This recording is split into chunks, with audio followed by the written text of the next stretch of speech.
Hi fifth graders, thanks for logging onto your Google Classroom while I'm not there today. Today we're going to be doing a virtual lab / experiment, and what I want you to do first is I want you to get your notebook out. Once you have your notebook out, I'm going to be asking you a series of questions throughout my experiment, and I want you to jot down your answers in your science notebook, and when I get back tomorrow, we'll discuss it in our groups at our table, and then we'll discuss it as a whole group before we start our lesson. So for our lab, we're just going to need two basic things. We're going to need a pencil, a regular pencil, and a couple of these circular ring magnets. So before we get started, I want you to pause the video in just a second. I want you to make a prediction about what is this experiment going to be. Why do I have a pencil? Why do I have a magnet? What's going to happen with these things? So pause the video now and make a prediction.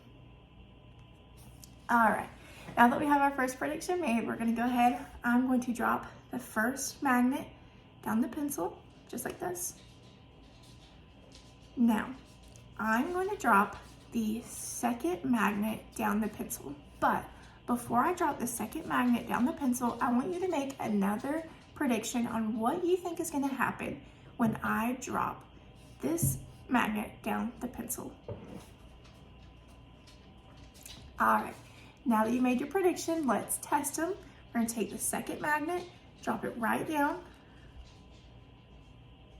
As we can see, no matter how hard I push or no matter how hard I drop the magnet, it will not go down to touch the second magnet.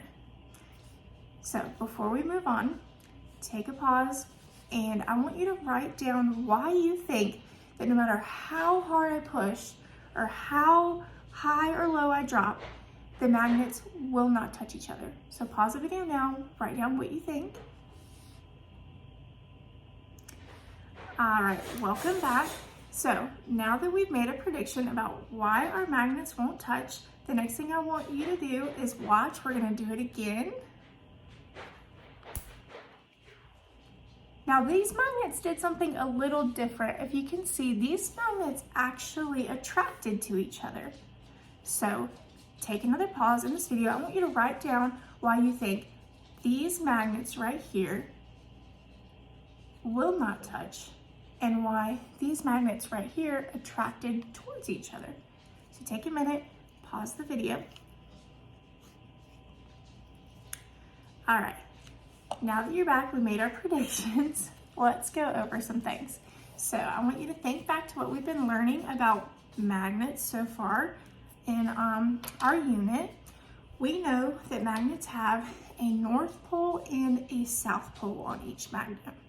Now, something new that we're learning is that if a north and a north pole on different magnets try to come together, they will repel against each other. So no matter how hard I push on these, they're repelling against each other.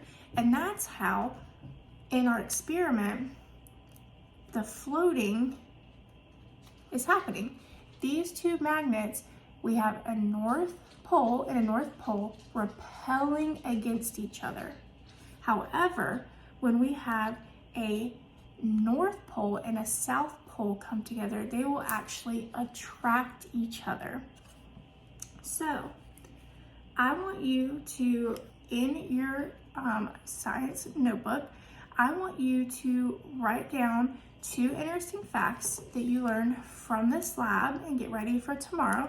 Tomorrow we're going to expand on our knowledge a little bit more from what we've learned about this lab, and we're going to learn how the interaction between magnets and electricity is called electromagnetism. And we are going to see how magnets have a magnetic field that form around them, and the field is strongest at the poles, and how they can actually generate electricity. So again, make sure you have all of your notes written down in your notebook. I'll be back tomorrow. We will talk about it and we will move on throughout our unit.